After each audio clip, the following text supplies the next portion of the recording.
अहिले रातिको ठ्याक्क मेबी 2 बजेर 5 मिनट गएको छ। रातभरि यसरी नै बसिरहेको छौँ एन्ड यो चाहिँ लाइफको वान अफ एक्सपिरियन्स हुनसक्छ हाम्रो, किनकि we were on the way to Dudhkunda. अलिकति टाइम म्यानेज गर्न नसकेको कारणले गर्दाखेरि वी गर स्टक अन द वे। अब यता कसरी स्टक भयो भन्दाखेरि like all of a sudden यति ठुलो यो स्नोफल भयो कि बाटो पुरै like we couldn't see anything.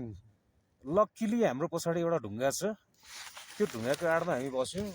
अहिले लगभग रातको भनिहाल्यो 2:05 2:10 भयो होला। रातभरि हामी यतिकै बसिरहेको छौँ दुईजना, एउटा रेनकोटको भरमा। लक्किली हामीसँग अलिकति लुगा वार्म लुगाहरू छँदै थियो। यता साइडमा हेर्ने हो भने यो पुरा इट्स अ माउन्टेन। अब यहाँ यो पुरा माउन्टेन बनिसकेको छ, पुरा त्यो स्नोले हिल हो।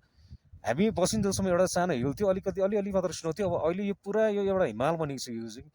यस्तो बेलामा लाइक हामीले त like we thought like we would not be able to survive.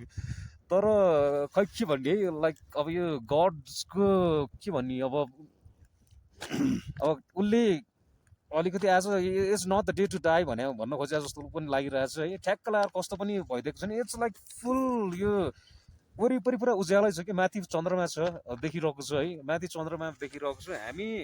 अब एकछिन त जाडाले थरथर त भएको थियो, सुत्ने चान्स छँदै छैन बिकज अफ हेभी स्नोफल।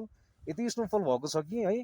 अब बल्ल अलिकति यसो मोमेन्ट सेयर गरौँ या यो एउटा चाहिँ त्यो होइन। पछि पनि हेर्दाखेरि चाहिँ वा लाइक यार बाँच्यो भनेदेखि चाहिँ अब यार यस्तो दिन पनि भएको थियो होइन। अब गाली गर्नु कसैलाई पनि छैन होइन। मैले पनि अब पुस गर्न सकिनँ, ब्रोले पनि यहाँ हिँड्न सक्छु स्ट्यामिना छ भन्थ्यो। भुतराको स्ट्यामिना पनि साला एकछिन 1 मिनट हिँडेपछि 5 मिनट रोकिनु पर्ने खालको स्ट्यामिना रहेछ।